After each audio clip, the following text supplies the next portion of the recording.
राधे राधे भक्तजनों, आज आप सुनेंगे रविवार व्रत कथाओं।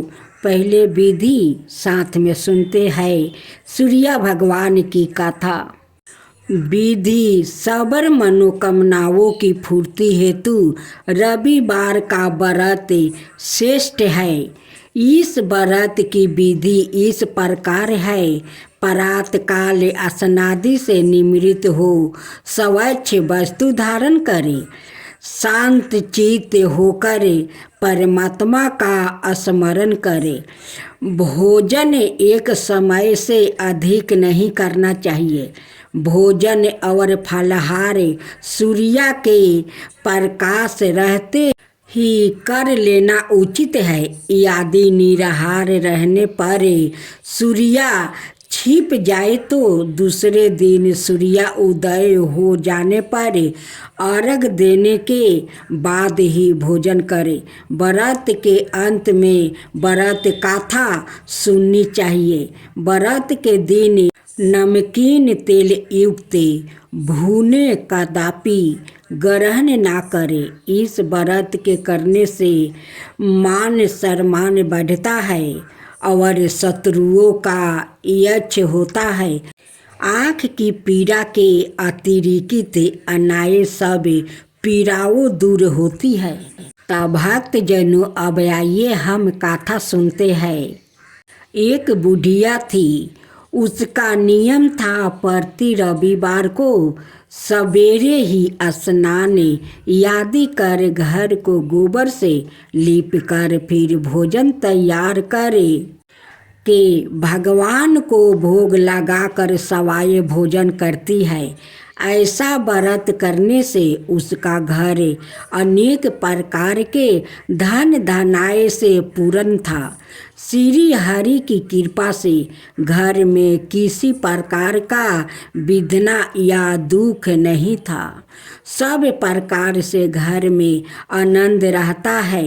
इस तरह कुछ दिन बीत जाने पर उसकी एक पड़ोसिनी, जिसकी गऊ का गोबर वो बुढ़िया लाया करती थी, पड़ोसिन विचार करने लगी कि ये है बुढ़िया सबरदा मेरी गाय का गोबर ले जाती है, इसलिए अपनी गाय को घर के भीतर बांधने लग गई। बुढ़िया माँ को गोबर ना मिलने से रविवार के दिन अपने घर को ना लीप सकी। इसलिए उसने ना तो भोजन बनाया और ना भगवान को भोग लगाया और सवाए भी उसने भोजन नहीं किया। इस प्रकार उसने निराहार व्रत किया। रात्रि हो गई और वो भूखी सो गई। रात्रि में भगवान ने उसे सपना दिया और भोजन ना बनाने और ना खाने का कारण पूछा। बुढ़िया ने गोबर ना मिलने के कारण सुनाया। तब भगवान ने कहा कि माता, हम तुमको ऐसे गऊ देते हैं जिससे सभी इच्छाएं पूर्ण होती है, क्योंकि तुम हमेशा रविवार को गाय के गोबर से लीप कर भोजन बना कर मेरा भोग लगा कर खुद भोजन करती हो। उसे मैं खुश होकर तुमको वरदान देता हूँ। निर्धन को धन और बाझिन स्त्रियों को पुत्र देकर दुखों को दूर करता हूँ और अंत समय में मोक्ष देता हूँ। सपने में ऐसा वरदान देकर भगवान तो अंतर्ध्यान हो गए और बुढ़िया की आँख खुली तो वो देखती है कि आंगन में एक अति सुंदर गाय और बछड़ा बांधा हुआ है। वो गाय और बछड़े को देखकर अति प्रसन्न हुई और उसको घर के बाहर बांध दिया और वही खाने को चारा डाल दिया। जब उसकी पड़ोसिन बुढ़िया माँ के घर के अंदर एक अति सुंदर गाय और बछड़े को देखी तो जलन के कारण उसका हृदय जल उठा और उसने देखा कि गाय ने सोने का गोबर किया है, तो वो उस गाय का गोबर ले गई और अपनी गाय का गोबर उसकी जगह राख गई। वहाँ नृत्य प्रति ऐसा ही करती रही और सीधी सीधी बुढ़िया को इसकी खबर नहीं होने दी। तब सबर व्यापी ईश्वर ने सोचा कि चालाक पड़ोसिन के कर्म से बुढ़िया ठग जा रही है, तो सूर्या देव ने संध्या के समय अपनी माया से बड़े जोर की आंधी चला दिया। बुढ़िया ने आंधी के भय से अपनी गाय को भीतर बांध लिया। प्रात काल जब बुढ़िया ने देखा कि गाय ने सोने का गोबर दिया, तो उसके आश्चर्य की सीमा नहीं रही और वो प्रतिदिन गऊ को घर के भीतर ही बांधने लगी। उधर पड़ोसिन ने देखा कि बुढ़िया गऊ को घर के भीतर बांधने लगी है और उसका सोने का गोबर उठाने गाय माता नहीं है। ईर्ष्या से जल उठी और कुछ उपाय ना देख पड़ोसिन ने उस देश के राजा की सभा में जाकर कहा, महाराज, मेरे पड़ोस में एक बुढ़िया के पास ऐसा गाय है जो आप जैसे राजाओं की ही योग्य है। वो नित्य सोना का गोबर देती है। आप उसे सोने से प्रजा का पालन करिए। ओ बुढ़िया इतने सोने का क्या करेगी? राजा ने यह बात सुनकर अपने दूतों को बुढ़िया के घर से गाय लाने की आज्ञा दी। बुढ़िया पराते सूर्या देव का भोग लगाया भोजन ग्रहण करने जा रही थी कि राजा ने कर्मचारी गाय खोलकर ले गया। बुढ़िया काफी रोई चिल्लाई, किंतु कर्मचारियों के समक्ष कोई क्या कहता। उस दिन बुढ़िया गऊ के वियोग में भोजन ना खा सकी और रात भर रो रो कर सूर्या देव से गाय को पुण्य पाने के लिए प्रार्थना करती रही। उधर राजा गाय को देखकर बहुत प्रसन्न हुआ, लेकिन सुबह जैसे ही वो उठा सारा महल गोबर से भरा दिखाई देने लगा। राजा यह देख घबरा गया। भगवान ने रात्रि में राजा को सपने में कहा कि हे राजा, गाय बुढ़िया को लौटाने में ही तेरा भला है। उसके रविवार के व्रत से प्रसन्न होकर मैंने उसे गाय दिया था। परात होते ही राजा ने बुढ़िया को बुलाकर बहुत से धन के साथ सम्मान सहित गऊ बछड़ा लौटा दिया। उसकी पड़ोसिन को बुलाकर उचित दंड दिया।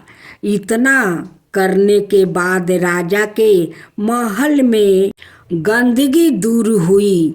उसी दिन से राजा ने नगरवासियों को आदेश दिया कि राज्य की और अपनी समस्त मनोकामनाओं की पूर्ति के लिए रविवार का व्रत रखा करो। व्रत करने से नगर के लोग सुखी जीवन व्यतीत करने लगा।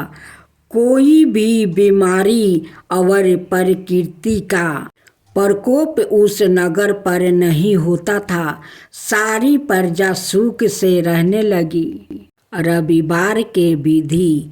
रविवार सूर्य देवता की पूजा का वार है। जीवन में सुख समृद्धि धन संपत्ति और शत्रुओं से सुरक्षा के लिए रविवार का व्रत सर्वश्रेष्ठ है।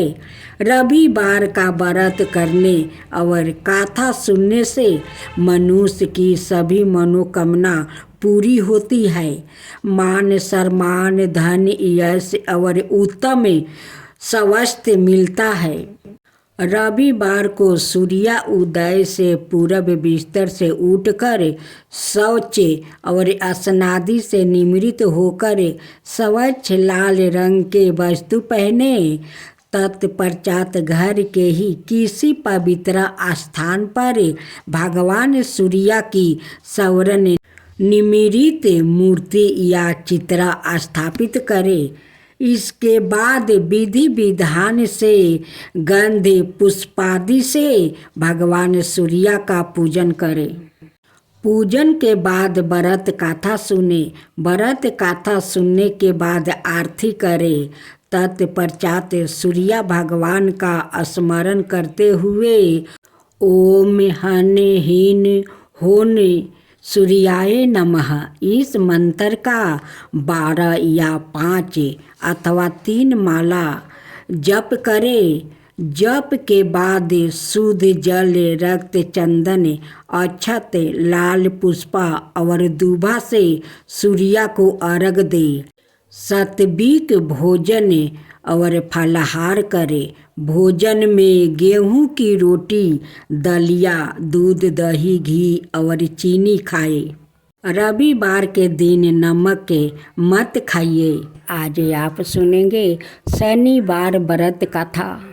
यह व्रत शनिदेव की प्रसन्नता के लिए किया जाता है। जब शनिदेव कृपित होते हैं तो सभी कार्यों बिंद उत्पन्न होने लगता है और प्रसन्न होने पर अपार सुख समृद्धि की वृद्धि होती है। कलह क्लेश मानसिक तनाव शारीरिक बाधाओं का नाश होता है। परिजनों के व्यवहार में अनुकूलता आने लगती है। वृद्धि ठीक तरह से काम करने लगती है। इसके अलावा अधूरे काम पूरे होते हैं। बिगड़े काम सहज ही पूर्ण होकर घर में सुख शांति आती है। जो स्त्री पुरुष शनिवार का व्रत पूरे श्रद्धा भक्ति भाव से धारण करते हैं उनके समस्त पाप नष्ट होकर उन्हें अभिष्ट की प्राप्ति होती है।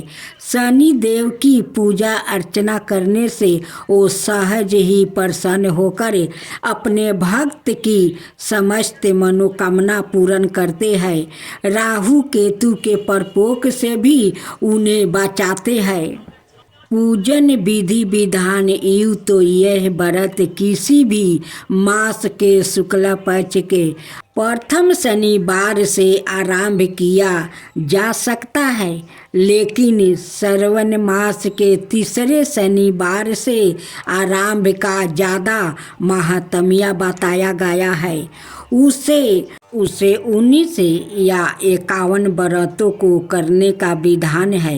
व्रत को धारण करने से पहले संकल्प करें कि इस दिन की तिथि समय स्थल आदि में मेरे सारे रोग के परिहार के लिए दृष्टि उदर और पैर में आई हुई शनि की पीड़ा को मिटाने के लिए मैं शनि का पूजन करूँगा।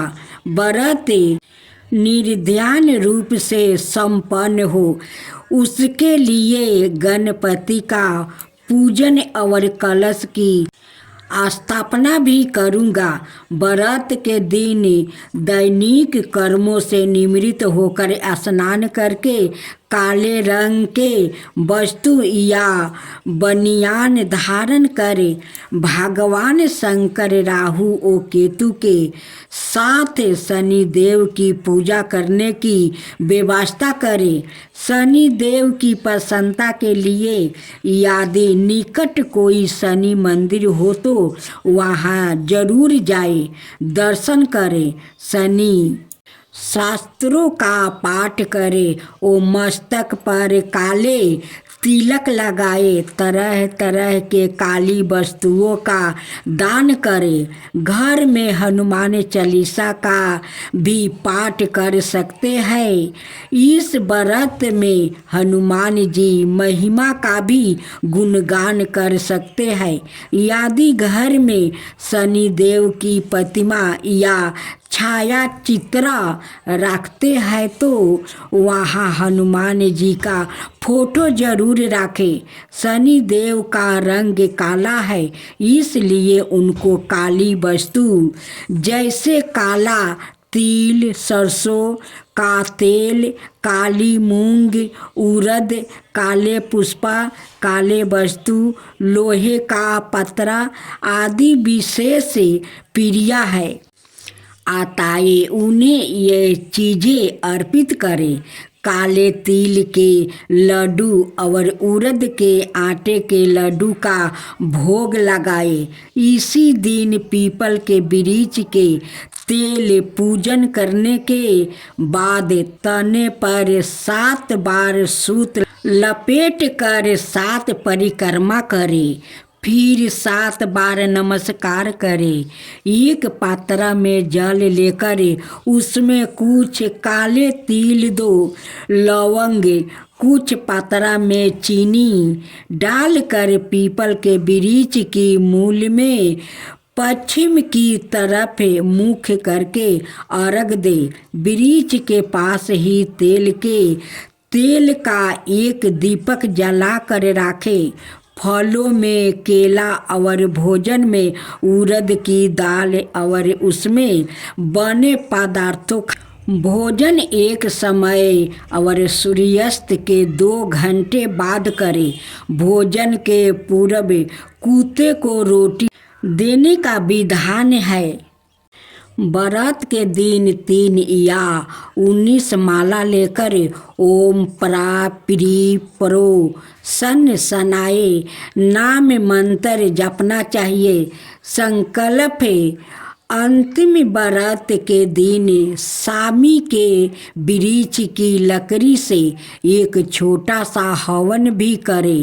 यदि शनि की 2.5 या 7.5 चल रही है तो योग ब्राह्मण द्वारा शनि ग्रह मंत्र का 23,000 मंत्रों का जप अवश्य करो। बाद में यथाशक्ति तेल, छतरी, जल, काला कंबल, लोहा, सरसों, चमड़े के जूते, कुर्सी, तिल के लड्डू ब्राह्मणों को दान में दे। चींटिया को आटा खिलाए। शनि शास्त्रों का पाठ व्रत के दिन करना विशेष लाभप्रद माना गया है। भक्तजनों, आज आप श्री सूर्य देव की आरती। जय जय जय रविदेव, जय जय जय रविदेव। रजनी पति मध्यारी, सतदल जीवन दाता। 60 पद मन मुदिकारी, हे दीन मनि दाता। जग के हे रविदेव, जय जय जय रविदेव। जय जय जय रविदेव, जय जय जय रविदेव। नबी मंडल के बासी, जयोति पर साक देवा। निज जनहित सुति राशि, तेरी हम सब सेवा करते हैं रवि देव। जय जय जय रवि देव, जय जय जय रवि देव, जय जय जय रवि देव। कनक मदन मन मोहित, रुचिर प्रभा प्यारी, निज मंडल से मंडित, अजर अंबर छविधारी। हे सूरिबर रवि देवा, जय जय जय रवि देव, जय जय जय रवि देव, जय जय जय रवि देव।